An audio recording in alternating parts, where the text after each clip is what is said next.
और देश हित में अब आपको बताते हैं कि कैसे रूस को मिला चीन से धोखा, जिसके बाद प्रेसिडेंट पुतिन यकीनन परेशान होंगे।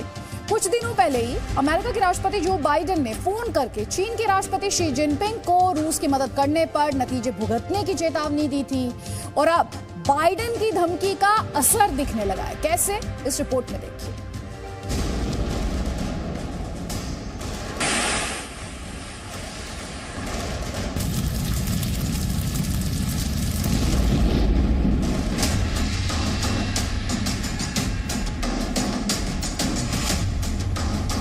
यूक्रेन पर रूस के हमले के बीच जिस तरह से चीन ने सुरक्षा परिषद में रूस की तरफदारी की, लगा था जिनपिंग पुतिन से अपनी दोस्ती निभाएंगे। अमेरिका और नेटो चाहे जितना दबाव बनाए, खुद को विश्व शक्ति बताने वाले चीन के ऊपर इसका कोई असर नहीं पड़ेगा। लेकिन इधर जो बाइडेन ने चीन को आंखें दिखाई, उधर दोस्ती पीछे रह गई, चीन के आर्थिक हित ऊपर आ गए। हम आपको बताएंगे किस तरह चीन ने रूस को धोखा दिया, लेकिन पहले समझिए आखिरकार क्यों चीन को रूस हित से किनारा करना पड़ा। खबर आई थी कि चीन रूस को सैन्य सहायता देने वाला है। इसके बाद जो बाइडेन ने खुद शी जिनपिंग को फोन करके समझा दिया इसके नतीजे कितने बुरे हो सकते हैं। China understands that its economic future is much more closely tied to the West than it is to Russia, and so I'm hopeful that he और इसके बाद रूस के साथ दोस्ती की पींगे बढ़ाने वाला चीन बदल गया।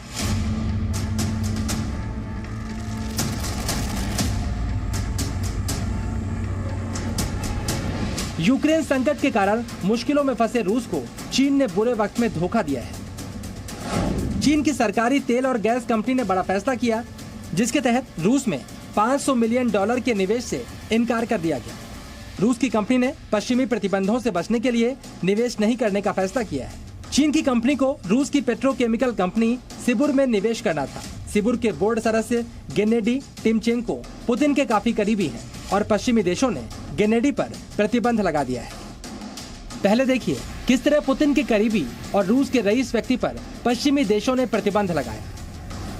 अब अगर चीन की कंपनी गेनेडी टिमचेंको से जुड़ी कंपनी में निवेश करती तो प्रतिबंधों के दायरे में आ सकती थी।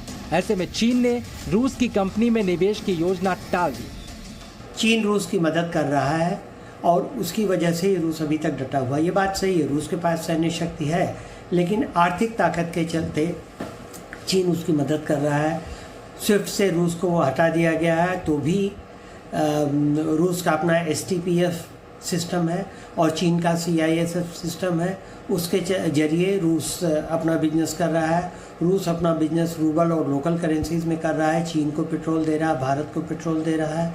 इससे रूस की अर्थव्यवस्था में कुछ हद तक स्थिरता आई है।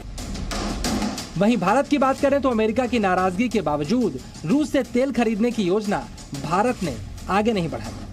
अब माना जा रहा है कि रूस भी बुरे वक्त में किए गए चीन के सुलूक को जरूर याद रखेगा।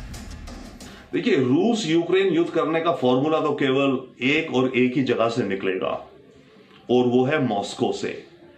डिपेंड करेगा पुतिन पे और रशियन सरकार पे कि वो क्या डिसीजन लेती हैं, किस समय वो इस वॉर को रोकना चाहते हैं। जब उन्हें लगेगा कि हम एक हालात में पहुंच गए हैं और यूक्रेन को गिव अप करना पड़ेगा। अब जैसे ज़ेलेंस्की ऑलरेडी कह रहे हैं कि वो न्यूट्रलिटी के एग्रीड है, बट न्यूट्रलिटी के अलावा और भी कंडीशंस हैं रशिया की जो कि वो मानेंगे या नहीं मानेंगे, और जब तक वो नहीं मानी जाएंगी रशिया एक ग्राइंडर की तरह अपनी वॉर चलाता रहेगा, चाहे कभी थोड़ा कम, कभी थोड़ा तेज, कभी किसी रीजन पे ज्यादा फोकस, कभी किसी दूसरी तरफ फोकस, बट रशिया ये वॉर कायम रखेगा अपने अंजाम तक। तो इस वॉर का फॉर्मूला जो है वो मॉस्को से ही निकलेगा। फिलहाल रूस अमेरिका और यूरोपीय देशों के प्रतिबंधों के बाद मुश्किल स्थिति से गुजर रहा है। चीन जैसी बड़ी अर्थव्यवस्था से रूस को बड़ी उम्मीदें थी, लेकिन जिस तरह चीन ने आंखें चुराई उससे साबित होता है बाइडेन की डांट का असर शी जिनपिंग पर ठीक ठाक हुआ है। Bureau report, ji media. Presenting B News app available on Google Play and App Store. Download it now.